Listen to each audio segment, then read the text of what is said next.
Good morning हमारे प्यारे बच्चों, आपका कृष्णा ऑनलाइन क्लासेस में स्वागत है। पिछले 2 दिनों से वीडियो अपलोड नहीं हो पा रही थी क्योंकि मैं थोड़ा बीमार हो गया था, ठंड ज़्यादा है इसलिए।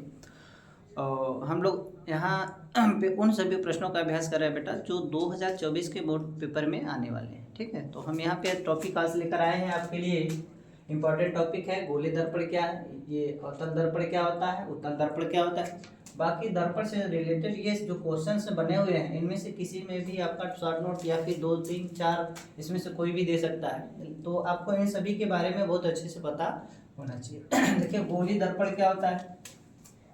गोली दर्पण के लिखेंगे किसी यदि किसी कांच के खोखले गोले को काट कर, ठीक है, यदि किसी कांच के खोखले गोले को काट कर उसको एक तरफ से क्या कर दिया जाए, पेंट कर दिया जाए। कोई खोखला गोला हो, ठीक है, खोखला गोला हो, उसको जो है काट लीजिए एक तरफ से।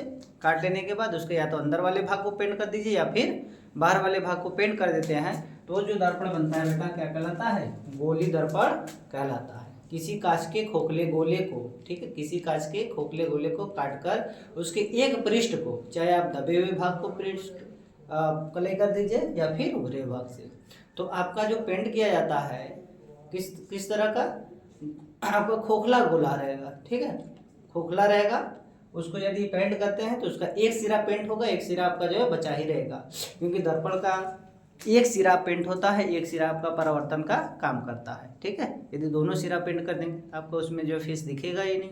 ठीक है, तो उसका एक सिरा आप पेंट करेंगे। अब पेंट करने के लिए आप या तो दबे हुए भाग का पेंट कर दीजिए या फिर उभरे हुए भाग का। ठीक है, दबे या उभरे हुए भाग से आप यहाँ पे दे रखा है, ये इस प्रकार से, ये 2 प्रकार के होते हैं। यह मुख्यतः कितने प्रकार के होते हैं बेटा, 2 प्रकार के।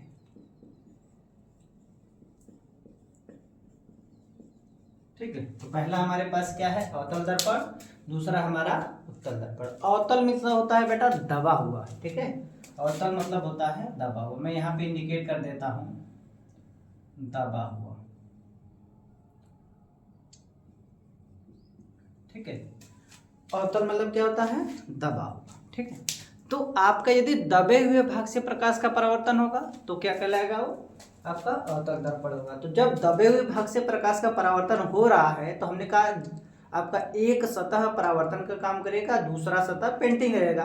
तो जब दबे हुए भाग से प्रकाश का परावर्तन हो रहा है तो बाहरी वाला जो यानी उभरा हुआ भाग पेंट होगा। ठीक है, तो इनका फिगर बेटा कुछ इस तरह से हो जाएगा। ये आपका यहाँ से आएंगे, यहाँ पे आएंगे। ठीक है, तो आप ध्यान देंगे इसके उभरे हुए भाग का पेंट किया है हम, दबे भाग से प्रकाश का परावर्तन हो रहा है। ठीक है, जस्ट दूसरा नंबर बेटा क्या है, उत्तल दर्पण।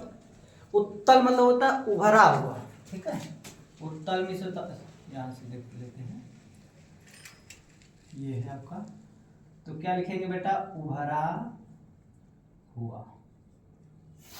ठीक है, मतलब उभरे हुए भाग से प्रकाश का क्या होगा, परावर्तन होगा, तो हमारा कहलाएगा उत्तल दर्पण। ठीक है, ये आपका इसका है। ठीक, इसका भी इसी साइड में बना देते हैं बेटा।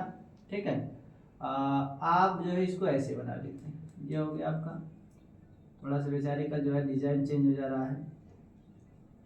ये हो गया आपका जो है, ये हो गया। ठीक है, अब ध्यान दीजिए इसके उभरे हुए भाग से प्रकाश परावर्तित हो रहा है, इसके दबे हुए भाग से क्या हो रहा है, पेंट किया जा रहा है। ठीक है, अब हम यहाँ देखेंगे बेटा दर्पण से रिलेटेड कुछ ऐसे क्वेश्चंस हैं जो आपके दर्पण में आपको बहुत जरूरी है इनका आना। जैसे दर्पण का ध्रुव क्या होता है। अब जैसे मैं एक दर्पण बना लूँ बेटा, दर्पण एक मैं बना लूँ, ठीक है, ये दर्पण हमारा है और ये दर्पण क्या है, कौन सा दर्पण है, आप लोग जो है कमेंट में लिख करके बताइएगा कि कौन सा दर्पण हमने बना रखी है। ठीक है, ये दर्पण जितनी बड़ी होगी बेटा तो इसका कोई सेंटर पॉइंट होगा, कोई सेंटर पॉइंट होगा। तो जो आपका सेंटर पॉइंट होता है, ठीक है, मान लीजिए हमारा पे यहाँ से लेके यहाँ तक ये सेंटर पॉइंट यहाँ पे आएगा, तो दर्पण के मध्य बिंदु को, दर्पण के मध्य बिंदु को दर्पण का ध्रुव कहते हैं और इसे किसे प्रदर्शित करते हैं, इसे। ठीक है, यहाँ पे लिखा है दर्पण का ध्रुव, तो आप लिखेंगे दर्पण के मध्य बिंदु को, दर्पण के मध्य बिंदु को दर्पण का क्या कहते हैं बेटा, ध्रुव कहते हैं। इसे किसे प्रदर्शित करते हैं, P से। ठीक है, और दूसरा नंबर आपका जो है वक्रता केंद्र। ये दर्पण जो बेटा बना होगा, मैंने शुरू में ही आपका गोली दर्पण का परिभाषा बताया क्या कि जो ये कोई आकाश का खोखला गोला रहता है, खोखला गोला मतलब इसको यदि हम कंप्लीट करेंगे तो हमारा कुछ इस तरह का जो है बेटा आएगा कि नहीं आकृति। ठीक, तो इस गोले का जो सेंटर होगा, ये थोड़ा सीधा रह जाएगा बेटा, कुछ ज्यादा बड़ा हो गया बेचारा। ठीक है, तो अब इस गोले का पूरा सेंटर होगा कि नहीं, इस गोले का जो सेंटर होगा, मान लीजिए यहाँ पे है ये सेंटर, ये जो सेंटर होता है इसी सेंटर को ही हम क्या कहते हैं बेटा, वक्रता केंद्र कहते हैं। इसे हम सी से प्रदर्शित करते हैं। ठीक है, इसको सी से प्रदर्शित किया जाता है। लीजिए ट्रैक्टर आ गई फिर से। अरे बेटा हम लोग देख रहे थे वक्रता केंद्र, तो मैंने कहा ये जो आपका दर्पण होगा बेटा, ये किसी खोखले गोले से ही तो काट के बना होगा। तो जो खोखला गोला है यदि हम इसको कंप्लीट करते हैं तो इस तरह का आकृति आएगा। तो इस गोले का जो केंद्र होगा, ठीक है, जो केंद्र होगा उसी को हम क्या कहेंगे बेटा, वक्रता केंद्र कहेंगे। उसे किसे प्रदर्शित करते हैं, सी से। हमने दर्पण के ध्रुव के लिए क्या कहा, दर्पण का जो मध्य बिंदु होता है, दर्पण का जो मध्य बिंदु होता है उसे हम दर्पण का क्या कहते हैं बेटा, ध्रुव कहते हैं। इसे किसे प्रदर्शित करते हैं, पी से। ठीक है, आगे हम लोग पढ़ते हैं। आपका यहाँ पे देख लेते हैं मुख्य अक्ष इसके पहले। ठीक है, इसके उसको इसके बाद देखेंगे। मुख्य अक्ष क्या होता है बेटा, कहेंगे वक्रता केंद्र और ध्रुव से होकर जाने वाली रेखा को, वक्रता केंद्र और ध्रुव से होकर जाने वाली रेखा को हम क्या कहते हैं, मुख्य अक्ष कहते हैं। ठीक, चाट वाली दुकान और आपका समोसे वाली दुकान से होकर, चाट वाली दुकान और समोसे वाली दुकान से होकर जाने वाली जो सड़क जो होती है वो हमेशा पैसे खा जाती है, क्योंकि चाट वाली दुकान पे जाएंगे पैसा देना पड़ेगा, समोसे वाली दुकान पे जाएंगे तो भी पैसा देना पड़ेगा। तो आप यहाँ से चाट वाली दुकान पहुंचिए, फिर उसके बाद समोसे वाले। तो ये जो आपका रास्ता जा रहा है यही रास्ता हमारा क्या कहलाता है बेटा, मुख्य फोकस कहलाता। इसको आप अपने से कोई नाम दे सकते हैं, ए और बी कर लीजिए। ठीक है, ये आपको अपने से नाम दे देना है। ये हो गया आपका, मान लीजिए ए। ठीक है, हो गया मुख्य अक्ष। अब आता है वक्रता त्रिज्या। वक्रता त्रिज्या क्या है, वक्रता केंद्र और ध्रुव। ठीक है बेटा, वक्रता केंद्र और ध्रुव के बीच की जो दूरी होती है उसे वक्रता त्रिज्या कहते हैं। क्या कहते हैं, वक्रता त्रिज्या कहते हैं। ठीक है, और इसे हम किससे प्रदर्शित करते हैं बेटा, आर से। किसे प्रदर्शित करते हैं, आर से। ठीक है, वक्रता केंद्र सी और आपका जो है ध्रुव के बीच की जो दूरी होती है उसे हम वक्रता त्रिज्या कहते हैं। इसे हम किससे प्रदर्शित करते हैं, आर से। ठीक है, अगला नंबर हमारे पास है दर्पण का जो है आपका मुख्य फोकस देख लेते हैं। ठीक है, मुख्य फोकस।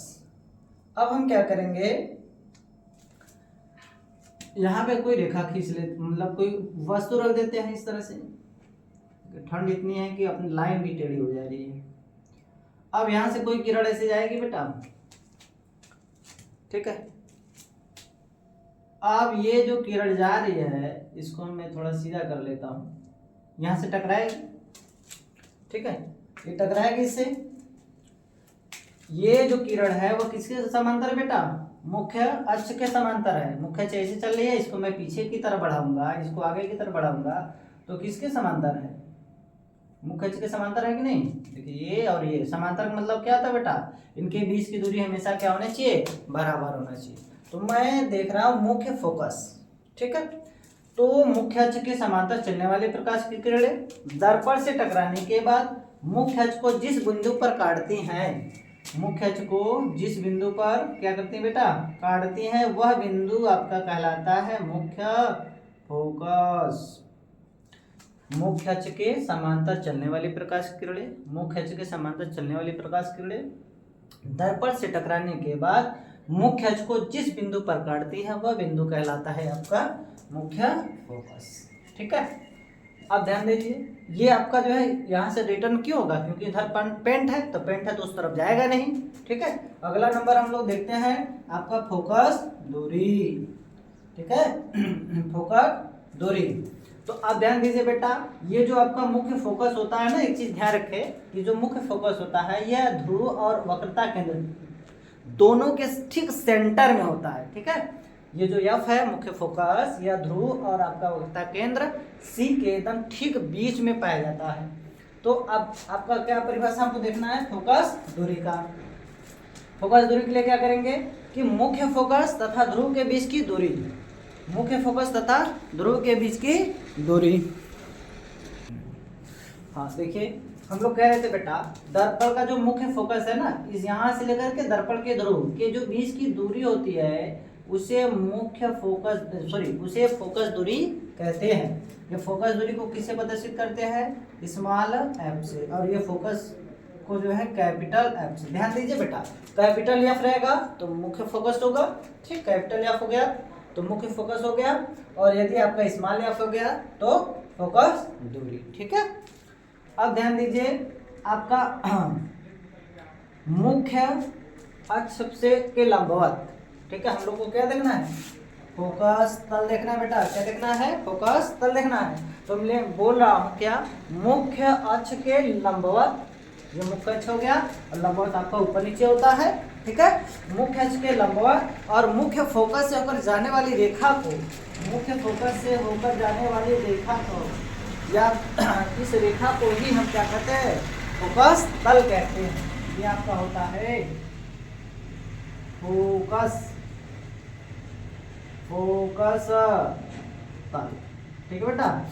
हमने कहा मुख्य अक्ष के लंबवत और आपका मुख्य फोकस से होकर जाने वाले तल को फोकस तल कहा जाता है। इसे आप जो किसी भी नाम से अपने से कह सकते हैं, ठीक है। अब क्या हो गया? ये हो गया आपका, बचा क्या है बेटा? दर्पण का द्वारक। वक्रता केंद्र तो हो ही गया है, ठीक है। द्वारक क्या होता है? आप इसके लिए कह सकते हो गोली दर्पण के परावर्तन पृष्ठ का व्यास, ठीक है। गोली दर्पण के परावर्तन पृष्ठ का जो व्यास होता है उसे हम जो है दर्पण का द्वारक कहते हैं। अब जैसे मान लीजिए, इसमें तो नहीं दिखेगा बेटा, यहाँ दिखा देते हैं हम। आपका इस तरह से है, ठीक है, ये गोली दर्पण है। तो गोली दर्पण का परावर्तन पृष्ठ कहाँ से कहाँ तक है? यहाँ से लेके यहाँ तक, ठीक है। ये परावर्तन पृष्ठ है। तो इसका जो व्यास होगा, व्यास क्या होगा? मतलब यहाँ से यहाँ तक जोड़ दीजिए। ये जो आपका इसका व्यास है, ठीक है, इसका जो व्यास है ये आपका कहलाता है दर्पण का, कहाँ गए बेटा? दर्पण का ध्रुव द्वारक। ये होता है आपका दर्पण का द्वारक, ठीक है। समझ में? अब ध्यान से देखिए, गोली दर्पण क्या होता है? अब सबकी परिभाषाएं हम कम से देख लेंगे। यदि किसी कांच के खोखले गोले को काट करके उसके एक भाग को हम पेंट कर देते हैं तो वह जो दर्पण बनता है बेटा, क्या बनता है? गोली दर्पण बनता है।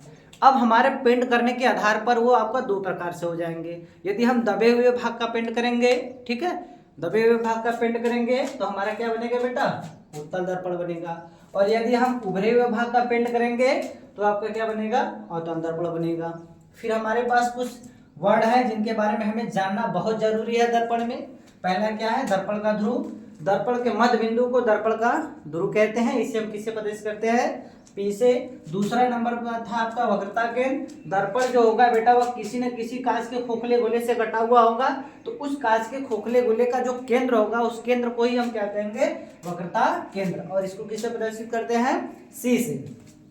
वक्रता केंद्र और ध्रुव के बीच की जो डिस्टेंस होती है बेटा, वक्रता केंद्र और ध्रुव के बीच की जो डिस्टेंस दूरी जो होती है उसे हम क्या कहते हैं? वक्रता त्रिज्या कहते हैं। अगला नंबर आपका जो है मुख्य फोकस या मुख्य से देख लीजिए। मुख्य वक्रता केंद्र और ध्रुव से होकर जाने वाली रेखा को, वक्रता केंद्र और ध्रुव तक होकर जाने वाली रेखा को हम क्या कहते हैं? मुख्य कहते हैं। ये आपका जो है चौट वाली दुकान थी, फुल्की वाली, और ये आपकी समोसे वाली दुकान, ठीक है। इससे होकर के यदि आप जाएंगे तो आपके जेब में जितने पैसे होंगे सब खत्म हो जाएंगे, ठीक है। और फिर उसके बाद आपका जो है मुख्य फोकस, मुख्य अक्ष के समांतर, ये हो गया मुख्य अक्ष, और ये समांतर किरण जा रही है। मुख्य अक्ष के समांतर कोई किरण जाती है, दर्पण से टकराने के बाद वह मुख्य अक्ष को जिस बिंदु पर काटती है उसे मुख्य फोकस कहते हैं। और इसे डिफाइन किससे करते हैं बेटा? कैपिटल एफ से। किससे? कैपिटल एफ से। मुख्य फोकस दूरी क्या होती है? आपका मुख्य फोकस और पी के बीच की दूरी, पी क्या है? ध्रुव है, और एफ क्या है? मुख्य फोकस है। मुख्य फोकस और पी यानी ध्रुव के बीच की जो दूरी होती है उसे हम क्या कहते हैं? फोकस दूरी कहते हैं। अब अगला नंबर है फोकस तल। मुख्य अक्ष के लंबवत, मुख्य अक्ष के लंबवत मुख्य फोकस से होकर जाने वाले तल को हम क्या कहते हैं? फोकस तल कहते हैं, ठीक है।